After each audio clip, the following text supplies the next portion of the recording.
Bismillahirrahmanirrahim. Assalamualaikum warahmatullahi wabarakatuh. Kali ini saya akan menjelaskan tentang pengantar pendidikan Pancasila. Ya, ketika SMA kita sudah diberikan materi tentang pendidikan Pancasila. Namun ketika di bangku kuliah, kenapa masih ada lagi materi pendidikan Pancasila? Pertanyaannya, kenapa di bangku kuliah diajarkan lagi? Jawabannya adalah untuk membangun karakter manusia yang bermoral dan profesional. Ya, bermoral, memiliki akhlak, dan profesional, yaitu memiliki pengetahuan dan juga teori.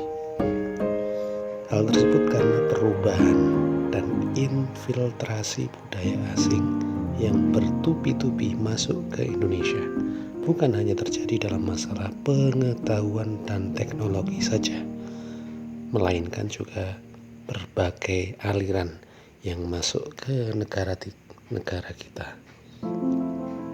Kemudian alasan yang terakhir adalah agar mahasiswa atau masyarakat tidak tercerabut dari akar budaya identitas bangsa dan sekaligus menjadi pembeda antara satu bangsa dengan bangsa yang lainnya. Kemudian pengertian, kita masuk pada pengertian Pancasila. Pancasila berasal dari bahasa Sanskerta. Panca artinya 5, sedangkan sila adalah dasar atau sendi atau alas atau asas. Jadi Pancasila adalah dasar 5. Tujuannya adalah untuk mencerdaskan kehidupan bangsa, kemudian memperkuat Pancasila sebagai dasar falsafah negara dan ideologi bangsa sebagai norma dasar kehidupan bermasyarakat, berbangsa, dan bernegara. Dan tujuan terakhir adalah memberikan pemahaman dan penghayatan atas jiwa dan nilai-nilai dasar kepada mahasiswa dan membimbing untuk dapat menerapkannya. Kemudian ada landasan. Landasan apa saja? Kemudian landasan ada 4 landasan, yaitu landasan historis, landasan kultural, landasan filosofis, dan landasan yuridis atau undang-undang. Landasan historis. Beratus-ratus tahun bangsa Indonesia berjuang untuk menemukan jati dirinya sebagai suatu bangsa yang merdeka, mandiri, serta memiliki suatu prinsip yang tersimpul dalam pandangan hidup serta filsafat hidup bangsa. Setelah melalui proses yang cukup panjang, pada akhirnya bangsa Indonesia menemukan jati dirinya yang tercermin pada suatu kesatuan pedoman. Kesatuan pedoman tersebut oleh para pendiri negara kita kemudian dirumuskan dan diberi nama Pancasila. Kemudian landasan kedua adalah landasan kultural. Pancasila bisa diterima sebagai ideologi pemersatu kebinekaan atau pluralitas masyarakat bangsa Indonesia yang tinggi, di mana agama, ras, etnik, bahasa, tradisi, budaya penuh perbedaan menyebabkan ideologi Pancasila bisa diterima sebagai ideologi pemersatu. Pancasila sebagai kepribadian dan jati diri bangsa.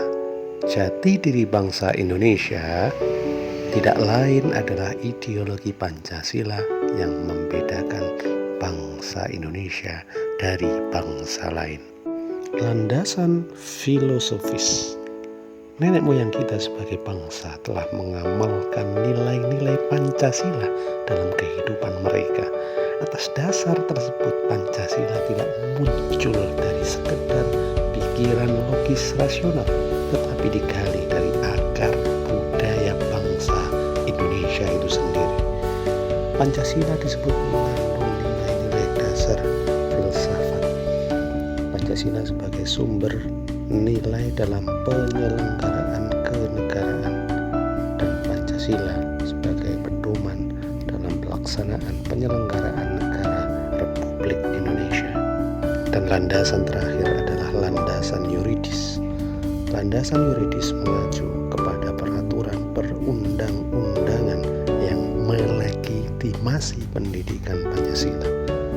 Pembukaan Undang-Undang Dasar 1945 alinea 4 tentang tujuan nasional.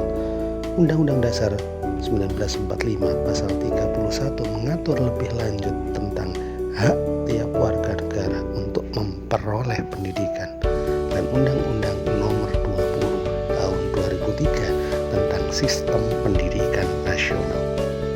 Dan yang terakhir penjelasan tentang hakikat pendidikan Pancasila. Ada 5 poin. Yang pertama adalah hakikat pendidikan Pancasila adalah upaya sadar dan terencana untuk mencerdaskan kehidupan bangsa bagi warga negara dengan menumbuhkan jati diri moral bangsa sebagai landasan pelaksanaan hak dan kewajiban dalam bela negara demi kelangsungan kehidupan dan kejayaan bangsa dan negara, sehingga dengan mencerdaskan kehidupan bangsa, memberi ilmu tentang tata negara, menumbuhkan kepercayaan terhadap jati diri bangsa serta moral bangsa. Yang kedua adalah dasar negara, hakikatnya adalah dasar negara. Yang ketiga adalah hakikat sebagai pandangan hidup. Yang keempat, hakikat sebagai kepribadian bangsa Indonesia. Dan hakikat yang terakhir adalah perjanjian luhur bangsa Indonesia. Itulah tadi penjelasan tentang pengantar pendidikan Pancasila. Terima kasih. Wassalamualaikum warahmatullahi wabarakatuh.